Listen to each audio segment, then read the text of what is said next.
Pessoal, eu coloquei aí no, nas mensagens, né, o nome do título do artigo que a gente vai trabalhar na aula hoje, tá?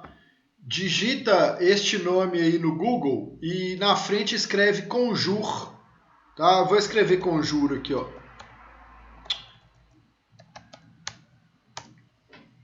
Conjur, para quem não conhece, é um site jurídico, né? Um dos sites jurídicos mais conceituados do Brasil. E eu selecionei esse artigo aí para a gente dar uma lida hoje na aula e a gente vai analisar ponto a ponto deste artigo aí que é muito interessante, tá?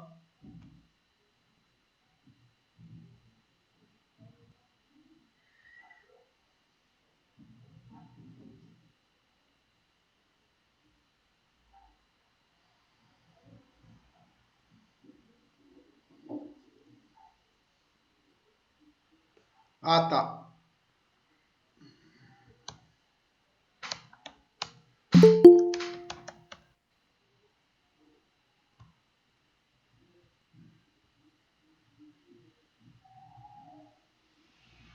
Aí coloquei de novo aí o nome do artigo, tá? Vai digitar impedimento do exercício das garantias constitucionais do sujeito passivo tributário e conjur.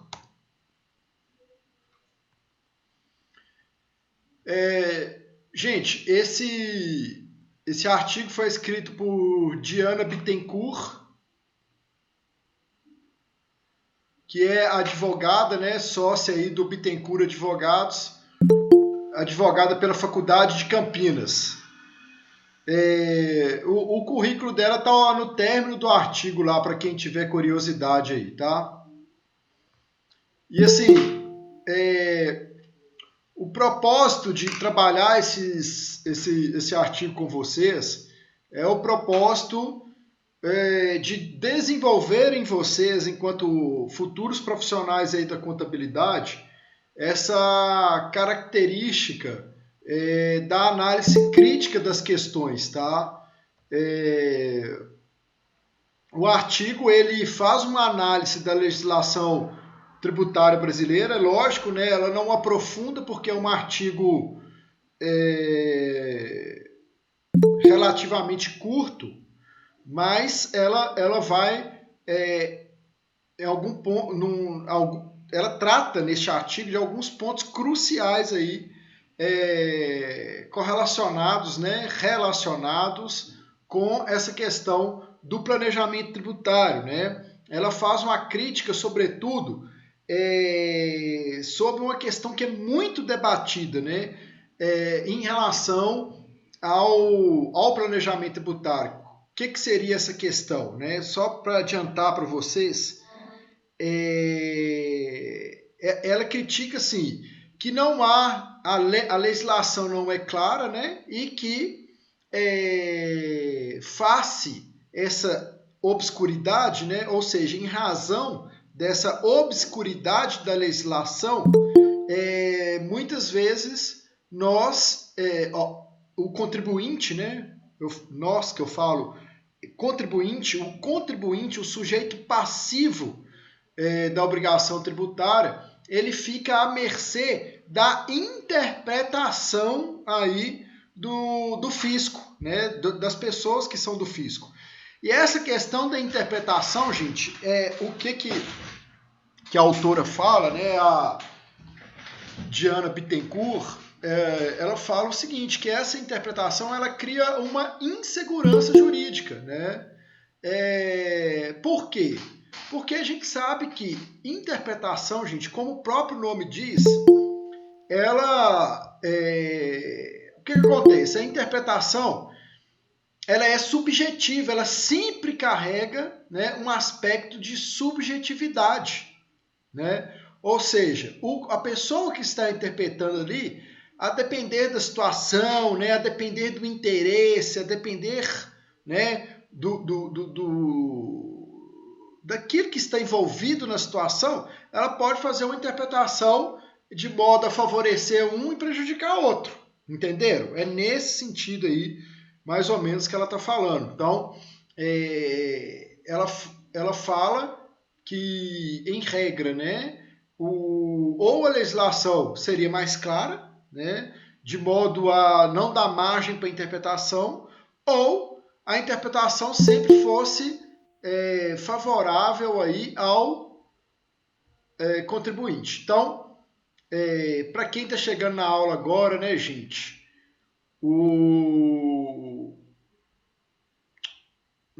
na aula de hoje a gente vai ver um artigo do Conjur, tá? Conjur é um site jurídico, um dos mais conceituados do país. Eu já passei o nome do artigo aí nesse tópico de mensagens que a gente tem. Vou passar de novo. Vocês vão digitar o nome do artigo do jeito que está aí, que eu estou mandando, ó. O título do artigo é Impedimento do exercício das garantias constitucionais do sujeito passivo tributário, e o artigo está disponibilizado no Conjur. É um artigo bem contemporâneo, né? É um artigo de 2019, então ele é bem recente, né? E o que eu falei aqui é que a autora faz uma crítica, né? Ela está fazendo uma crítica aí, essa questão do planejamento tributário. A gente vai ler o artigo, né? Mas em síntese, né? Ela faz uma crítica defendendo o contribuinte. Ela é advogada, né? Uma advogada, ela é advogada particular. É lógico que ela escreveu esse artigo com o propósito aí, provavelmente ela é advogada, provavelmente não, né? Ela é advogada tributarista, então ela está defendendo aí os interesses do contribuinte. Nisso aí também, gente, já começa aí aquilo que eu falei aqui no início da aula, né? Essa questão, essa análise crítica de vocês já começa aí, desde de visualizar quem que é o responsável, quem que é o autor ali do texto que vocês estão lendo, né? Por quê? É óbvio que se você pega um texto, né, de alguém, por exemplo, que tem um viés,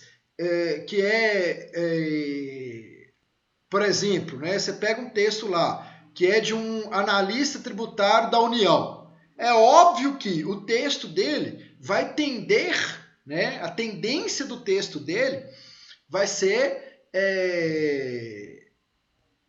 puxar para o lado do fisco, né? Agora, se você pega ali um texto de uma advogada tributarista particular, né, privada, da área privada, é óbvio que o texto dela vai tender a defender os interesses do privado. Então, aqui a gente tem que ter isso em mente também quando a gente for fazer essa leitura deste artigo, né? Quem que é o autor do artigo, né? Qual o interesse do autor do artigo, né?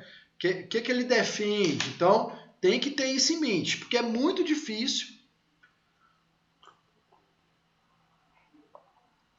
alguém escrever com imparcialidade, né? Então, por exemplo, aqui na turma, né? Agora nós estamos aqui com 24 alunos. Aí, todos vocês vão ter que fazer o TCC lá. Se dois aqui, por exemplo, pegarem lá para fazer sobre planejamento tributário, né, sobre essa questão aí de análise da liberdade do planejamento tributário, né? Aí, por exemplo, se tiver um que fez um estágio num escritório de contabilidade particular, indubitavelmente a visão dele vai ser uma. Se o outro aluno tiver feito o estágio num órgão público, a visão dele vai ser completamente diferente. Para o mesmo assunto, eles vão ter visões absolutamente diferentes, completamente diferentes, né? E isso que faz da vida tão interessante, né? A diferença, né? Que os dedos da mão não são iguais, né? E a gente tem que, obviamente, respeitar aí os pontos de vista diferentes, mas, claro, né, a gente tem o direito de dar nossa opinião também, desde que devidamente embasada. Então, vamos lá para a leitura do artigo. Vamos começar a ler o artigo lá. Então, o título do artigo é Impedimento do exercício das garantias constitucionais do sujeito passivo tributário. É um título que de cara você já vê que é um título que ela tá, que a autora já chegou com, tipo assim, falando que está com o exercício das garantias constitucionais do sujeito passivo tributário está sendo impedido, né? Então, quer dizer, ela está pegando pesado, né? O que eu estou querendo dizer aqui é isso, porque se é garantia constitucional e se a Constituição é a nossa lei maior e se uma garantia constitucional, né, não está sendo observada, quer dizer, tem uma coisa muito errada, né? É nessa perspectiva aí que a gente tem que ler o título, né? Por quê? Porque, como eu já disse nessa turma aqui, todo o arcabouço legal correlato ao direito tributário, ele vai ter que ser fundado, vai ter que respeitar as garantias constitucionais, né? Vai ter que respeitar o disposto lá na Constituição. E o que ela já começa falando no título dela? Ela está falando que o exercício das garantias constitucionais do sujeito passivo tributário, ou seja, o responsável pelo pagamento de tributo, né, ou contribuinte, está sendo desrespeitado, né? Se está havendo impedimento, consequentemente a gente pode concluir que há um desrespeito a estas garantias constitucionais, né? Então ela fala, exige-se do sujeito passivo tributário a comprovação de um requisito de licitude designado por propósito negocial para as operações societárias que tenham por resultado a redução da arrecadação tributária aos cofres públicos, configurando o planejamento tributário. Então, é aquilo que a gente tem falado aí, sobretudo nas nossas duas últimas aulas, né? Que foi um tema aqui de discussão, que a gente falou que o planejamento tributário ele tem que ser, antes de tudo, né, de acordo com o nosso ordenamento jurídico, lícito. A operação, tudo que for feito ali em prol do planejamento tributário, ou seja, para redução de tributo, tem que ter caráter lícito, né? Se passar aí da licitude, já não é planejamento tributário, já é crime, né? E o crime ele vai ter aí as consequências, né? Por quê? Aquilo que não é lícito, ou seja, que não está de acordo com a lei, é ilícito, né? E aquilo que é ilícito, ou seja, que está contra a lei, é, consequentemente, passível, é crime, né? E é passível aí de ter consequências, né? Felipe está pedindo... Uai, não está aparecendo aqui para mim, não. Felipe deve estar tentando outro link.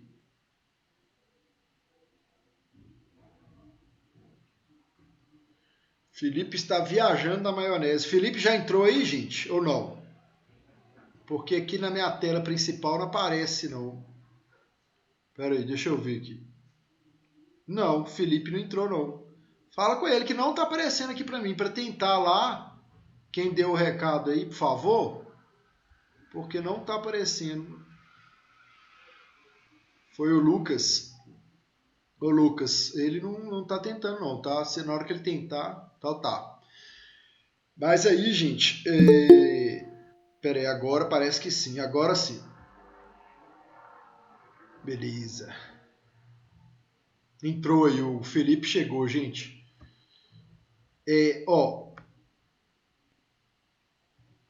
Então, na inexistência de comprovação da existência de referido requisito de licitude, o sujeito passivo da relação jurídico-tributária encontra sujeito à possibilidade de um planejamento tributário por ele realizado ser, seja na via administrativa ou na via judicial, invalidado por mais que tenha sido realizado licitamente, né? Então, gente, olha que interessante aqui, né? O que a autora está querendo dizer?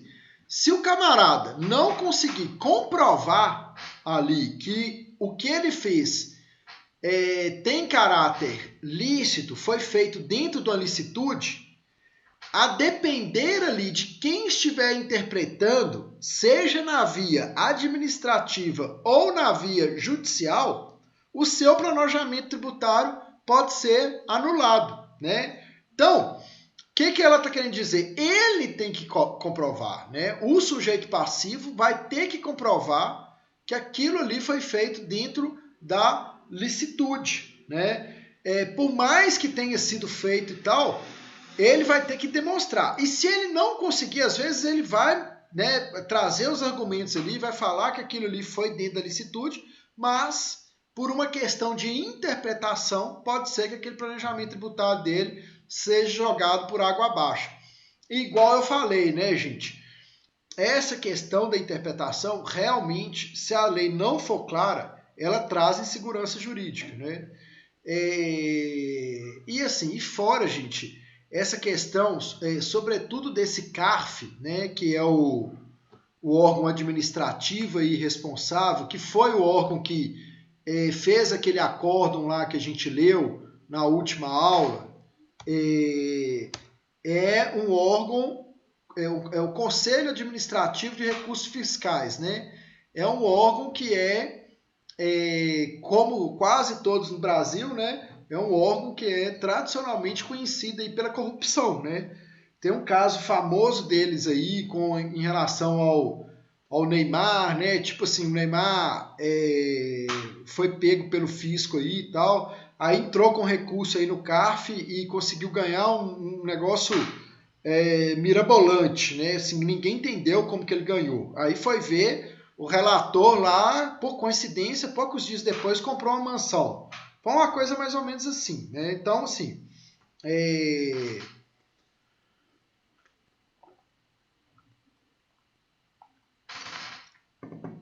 a gente fica muito à mercê da interpretação. É isso que a autora está criticando aqui, tá?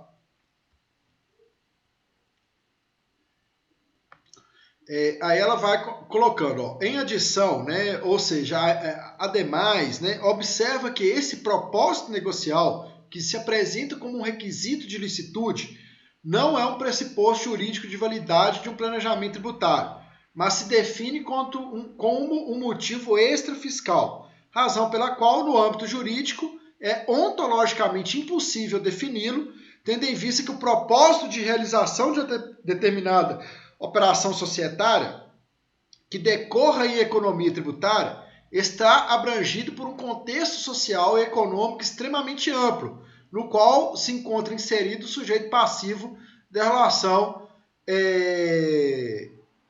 jurídica e tributária. Aí é que entra, né, gente, preponderantemente essa questão da insegurança jurídica. Por quê? Ela fala que o propósito negocial que se exige, né, ali, que esse caráter de licitude que se exige do planejamento tributário, ele é muito amplo. Ou seja, eu estou fazendo uma pergunta para a turma. Quem souber me responde. O que ela quer dizer quando ela diz muito amplo? Em qual sentido aqui, gente? Alguém consegue me dizer? Conseguiu enxergar isso aí?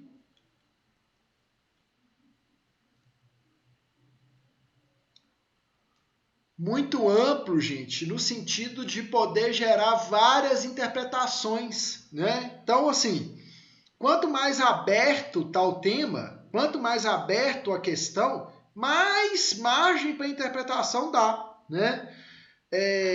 Então, por exemplo, vou dar um exemplo para vocês, né? Eu, no início do semestre passado, chegou uma aluna para mim e falou assim, ó, ela estava vindo de outro professor, com um TCC. E ela chegou para mim, aí, né, ocorreram aí essas demissões nas faculdades Senec, o professor que era orientador dela saiu e ela veio até mim. Aí o projeto dela já havia sido aprovado. Aí ela chegou para mim com o seguinte projeto. Como que era, gente? Questão da vingança, pornografia da vingança no direito comparado. né? Pornografia da vingança no direito comparado. Aí eu falei com ela, mas em qual perspectiva que você quer falar da pornografia da vingança, né? Não, ela falou assim comigo, ela chegou para mim e falou assim, ó, o tema dela era crimes cibernéticos no direito comparado. Aí eu falei com ela, crimes cibernéticos no direito comparado? Eu falei assim, mas, tipo assim, a gente tem 200 crimes cibernéticos. E você vai comparar com qual legislação? A gente tem Estados Unidos, Brasil, Uruguai, Peru, Colômbia, entendeu? Alemanha. Com qual país que você vai comparar? Você vai comparar com todos? E qual crime que você vai falar? Então, tipo assim, pelo seu tema, o seu TCC vai ter que ter 5.000 páginas, né? Para você conseguir falar de tudo isso. Aí a gente foi delimitando o tema aí que eu falei com ela. Vamos falar da pornografia da vingança, né? Que é um crime cibernético específico no direito comparado dos Estados Unidos. Aí, por quê? A legislação lá, neste ponto, neste aspecto, é parecida com a do Brasil. Né? Lá tem alguns julgados interessantes que são parecidos com o Brasil. Aí, tipo assim, ela ficou super satisfeita, porque o trabalho dela tomou outra forma, ela teve muito mais capacidade para desenvolver o trabalho dela, teve foco, né? E aqui a autora está falando, né, justamente uma crítica nesse sentido, que essa questão, como ela é definida hoje no direito brasileiro, ela é muito ampla, né? Esse propósito negocial, tipo assim, você tem que ter um propósito negocial lícito para que seu planejamento tributário seja correto. Mas qual que é o propósito negocial lícito, né? Até onde que eu posso ir? O que eu posso fazer? Né? Isso não explica, a legislação não explica isso, não especifica isso. E, consequentemente, o contribuinte fica à margem da interpretação do julgador. Gente, vocês estão entendendo aí o artigo? Tá todo mundo caladão, tá de boa. Porque, assim, um artigo científico, igual eu falei, o Conjuro é um site jurídico muito importante. O linguajar aqui do artigo não é, assim, de outro mundo, não, né? Mas também não é fácil, mas também não é complexo demais, eu acho, né? Assim, não sei. O que vocês estão achando? Estão entendendo? Tá dando para levar aí? Tá dando para levar, mas tem um juridiquês bem É, amplo. não, exatamente, é isso que hoje, né, eu estava até falando com o MacGyver na aula da manhã, né, o MacGyver, ele tá até aqui, né, eu vi que ele entrou na sala aqui. Na parte da manhã, ele assistiu a aula dentro do ônibus, né, viajando aí no caminho para o trabalho, não sei, né, então, gente, a questão, eu até estava falando com ele, que essa questão do contador, né, o tanto que o contador deve estar atualizado, né, com normas legais. Agora, com essa questão aí da informatização aí do serviço do contador, né, agora está caminhando para isso, né, com o sistema de informatização aí do serviço de contador, vai ter que passar por essa atualização também. O contador tem que estar bem antenado na legislação tributária, né, e o contador tem que estar, obviamente, bem conceituado nas disciplinas próprias da contabilidade. Então, é um curso, né, que demanda muita informação, demanda muita leitura, né, muita atualização. Vocês também têm uma prova que vocês fazem para conseguir autorização para exercer a profissão, não é isso? Tipo o exame da ordem lá. Então, vocês têm. CRC? E o MacGyver me falou ainda que vocês têm que fazer uma atualização, né? Sempre tem que estar comprovando lá cursos para estar atualizando, né? Aí, ó, a Letícia até falou que já passou. Isso é muito importante, né? O João Pedro também já passou, então, mas assim, gente, é um curso que o retorno financeiro é muito bom, mas assim, a responsabilidade é muito grande, né? Então, inclusive, quando me convidaram para dar aula no curso de contabilidade, eu fiquei muito à vontade, porque eu achei muito parecido aí com essa questão do direito. Eu estava até falando com o MacGyver hoje. No direito, gente, isso é fato. Isso que eu estou falando aqui é comprovado, né? Nós estamos agora com o PJE, que é o processo judicial eletrônico. Isso foi implementado aqui em Minas. Foi no ano, algumas comarcas 2017, outras 2018, agora em 2021, praticamente 100% das comarcas estão no PJE. Mas quando implementou, sobretudo nas comarcas aí do interior de Minas e Minas, assim como o Rio Grande do Sul, que aqui tem muitos alunos do Rio Grande do Sul, é um estado gigantesco, né? Muito grande. E quando lançou aqui o PJE, a depender da cidade, aí tirou 50% dos advogados da praça, né? Por quê? Eu lembro que na comarca que eu estava mesmo, eu estava saindo de lá, aí estava começando a implementar, que era Arcos, né? No centro-oeste de Minas. Quando eu estava saindo de lá, estava implementando, aí tipo assim, uns 4 advogados mais velhos lá falaram comigo, falaram, eu vou parar, na hora que implementar isso aí eu vou parar, porque eu não dou conta de mexer no sistema. E assim, pra gente, nós que somos mais jovens, né, vocês aí, a geração de vocês, sobretudo, ainda que é bem mais jovem do que a minha, já vê com outros olhos, com muito mais facilidade, né?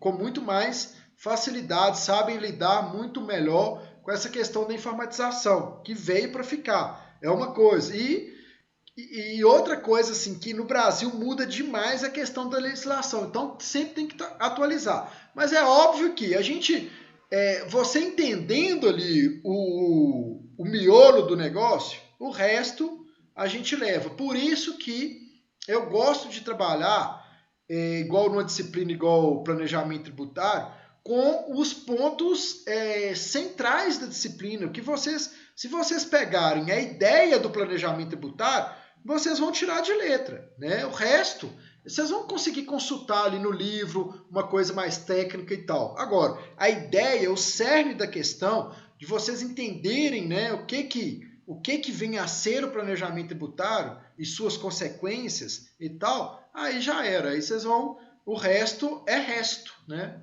Tá? Bom, beleza.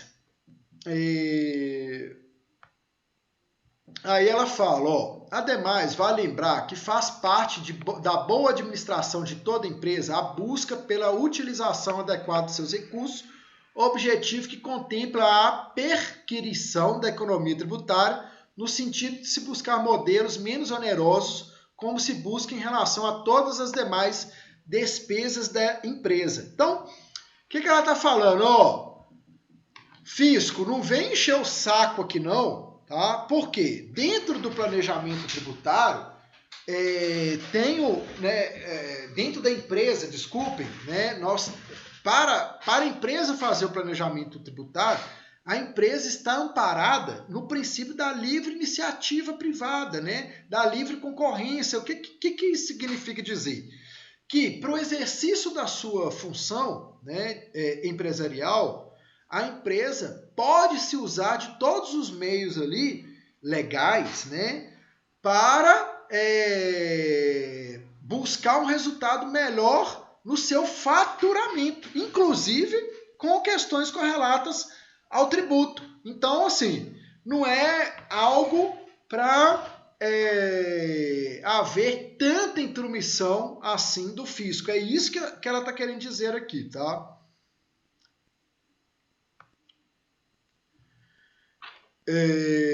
Então, sob esse prisma de análise, evidencia-se que a validade de um planejamento que tem por conteúdo uma operação societária está condicionada a um requisito de licitude, né, que é o propósito negocial, cujo sentido é definido ontologicamente em consonância com a livre iniciativa, consubstanciado no artigo 170, inerente à exploração de qualquer atividade econômica por uma sociedade empresária do país. Então, ela é bem esperta aqui, ela está fazendo assim, o que ela está querendo dizer? Você tem que interpretar essa questão do planejamento tributário, essa questão se foi utilizado ali de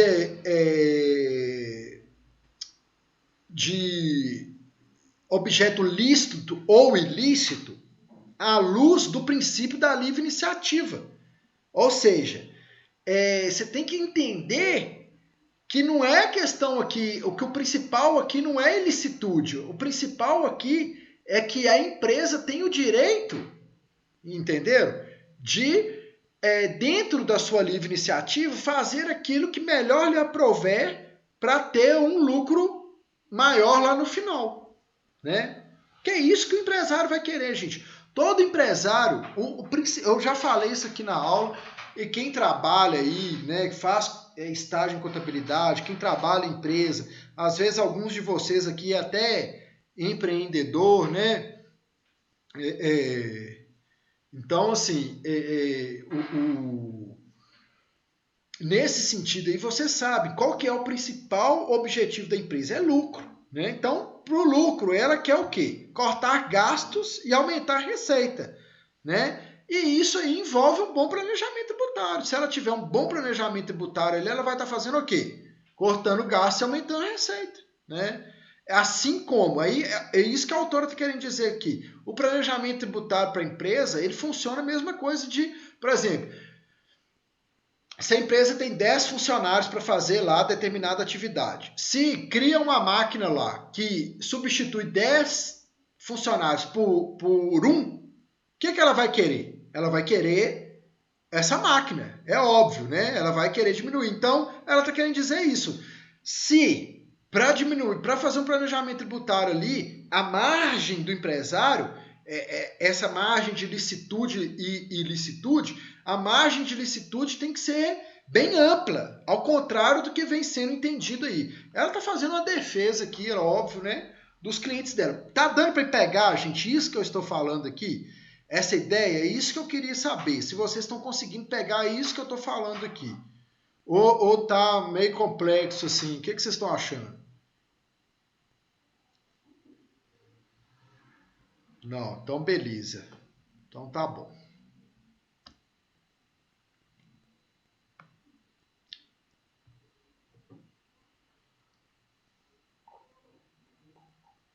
Aí, ela coloca aqui, o ponto fulcral, né? Ou seja, o ponto principal dessa problemática está na forma que o fisco interpretará referida operação, a qual, em que pese estar vinculada a uma liberdade econômica assegurada constitucionalmente, que é exercida com base no que não é juridicamente proibido, pode ser interpretado como um negócio jurídico simulado para fins de omissão de receita passível de tributação, né? Aí, gente, é óbvio que ela... É isso mesmo, eu já ia falar isso, João Pedro, eu e o João Pedro estão em sintonia aí. João Pedro, sim, ela tem uma visão bem destoante do fisco, né? Eu já ia falar isso, o fisco é muito bom isso, vocês conseguirem enxergar isso. Ela está aqui completamente numa visão da iniciativa privada, né? Agora, se você der, igual eu falei, pedir uma pessoa que seja analista tributário de um órgão federal, por exemplo, para ler esse artigo, ele vai cair matando. Essa questão, esse último artigo aqui, esse último parágrafo que eu li, ele é um exemplo disso, né?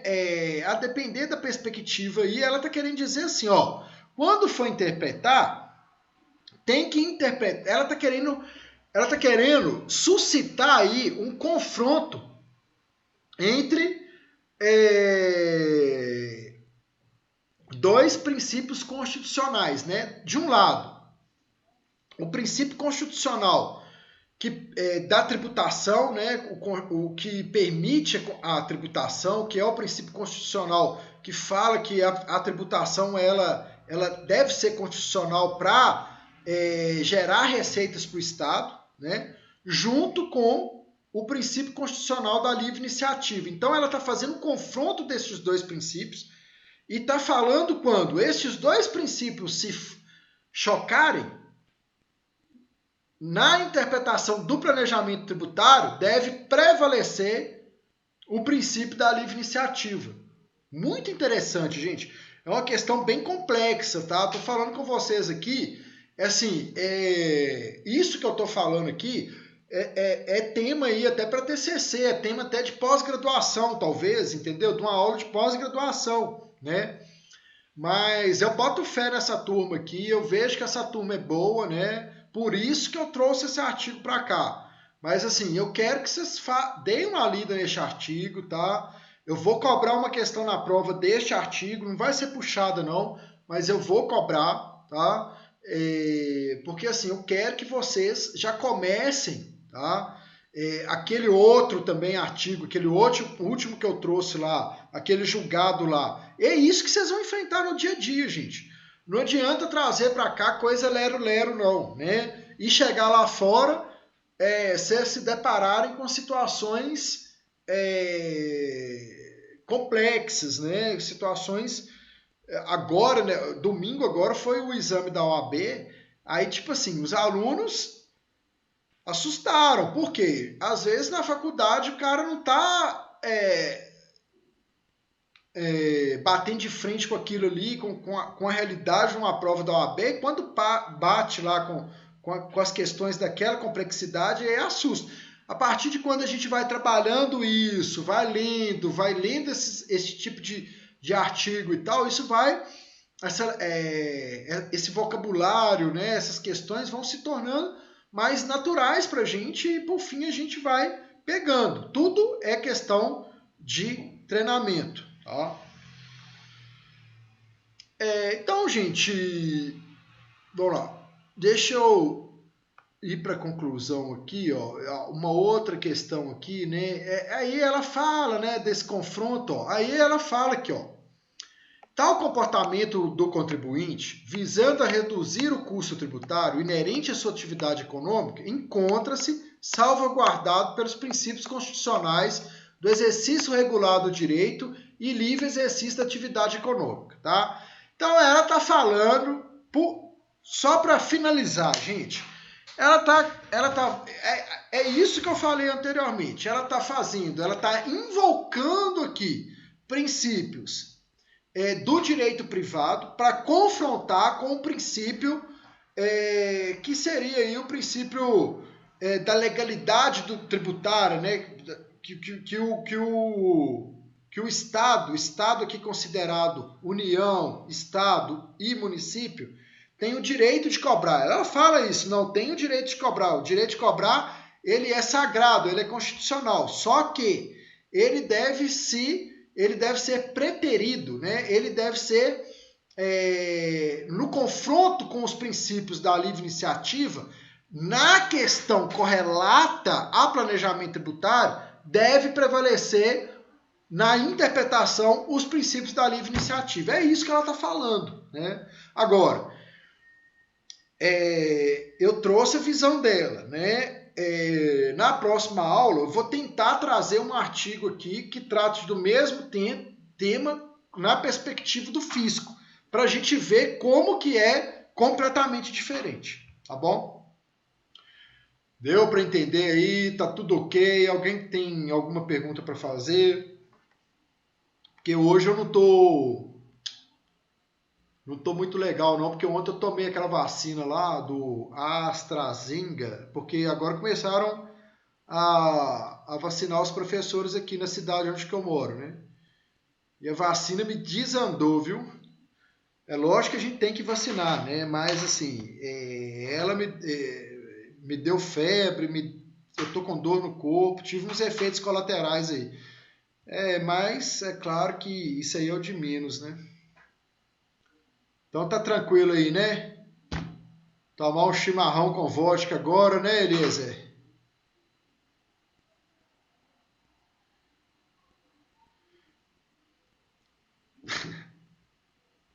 Então tá, gente. Então beleza. Até mais, viu? Até quinta-feira que vem. Bom final de semana aí. Fiquem com Deus. Beijo para vocês, viu? Tchau. Tchau, abraço, professor. Boas melhoras. Abraço. Melhoras do senhor aí. Tá 8 graus aí, gente? Tá doido? Aqui tá frio. Aqui tá super frio, professor. Tá bom para tomar vinho. Tomar um vinho, exatamente. Tô vendo aqui o pessoal falando tá 8 graus. Nossa senhora, se tiver 8 graus aqui, misericórdia. Ai, entra em estado de calamidade pública. Não, 8 graus aqui, eu durmo de conchinha com a Maria. A Maria aí. Eita! Então tá bom, gente. Tchau. Um abraço, até mais. Um abraço, até mais.